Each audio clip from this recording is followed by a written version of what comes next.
चांद की रोशनी में जंगल रहस्यमय लग रहा था।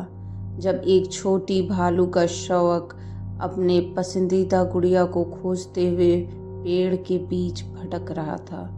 वह गुड़िया उसकी सबसे प्यारी दोस्त थी, जो हमेशा उसके साथ रहती थी। लेकिन आज रात वह गुड़िया गायब थी। शवक के नन्हे नन्हे आंसू पत्तों पे गिर रहे थे और उसकी धीमी धीमी सिसकियां सुनाई दे रही थी।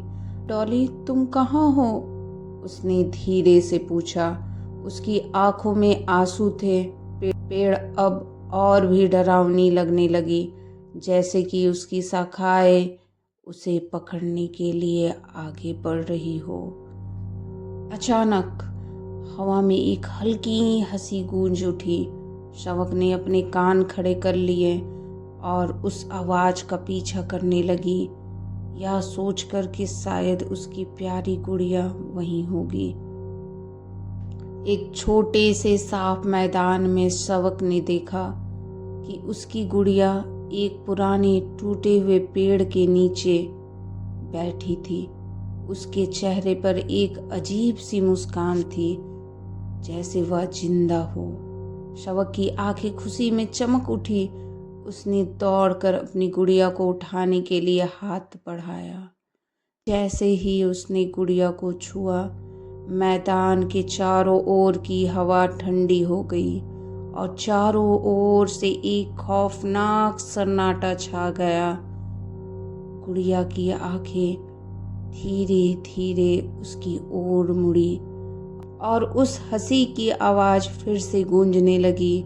शवक घबरा कर पीछे हटने लगी, लेकिन उसके छोटे छोटे कदम उलझ गए और वह जमीन पर ही गिर पड़ी। गुड़िया अब हवा में तैरने लगी। उसकी मुस्कान और भी चौड़ी हो गई थी और उसकी आंखों में एक डरावनी चमक थी। तुम मुझे छोड़कर जा रही थी? गुड़िया ने एक भयानक धीमी आवाज में पूछा। शवक डर से कांप रही थी। उसकी आंखों में आंसू थे। गुड़िया धीरे धीरे उसके पास आ रही थी, जैसे कि उसे कभी न छोड़ने का इरादा रखती हो। अचानक पेड़ों के बीच से एक तेज हवा चली और गुड़िया एक जोरदार चीख के साथ हवा में खुलकर गायब हो गई। शवक को लगा कि जैसे उसने कोई बुरा सपना देखा हो। वह जल्दी से उठी और घर की ओर भागी, यह सोचकर कि वह गुड़िया अब फिर कभी वापस नहीं आएगी। लेकिन उसके दिल में एक डर बैठा था कि अगर वह फिर कभी उस गुड़िया को ढूंढने गई तो शायद वह कभी वापस ना आ पाए। शवक ने तेजी से अपने घर की ओर भागने की कोशिश की, लेकिन उसके छोटे छोटे कदम बार बार फिसल रहे थे। उसकी धड़कन तेज हो रही थी और हर दिशा में उसे लगता था कि पेड़ उसे देख रहे हैं, उसकी ओर बढ़ रहे हैं।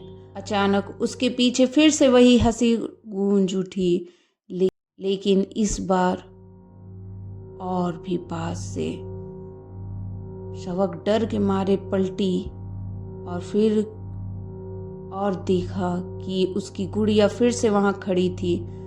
लेकिन आंखों में अब एक गहरी लाल चमक थी और उसकी मुस्कान और भी भयानक हो गई थी। तुम मुझसे दूर नहीं जा सकती, गुड़िया ने एक ठंडी आवाज से कहा। हम हमेशा साथ रहेंगे।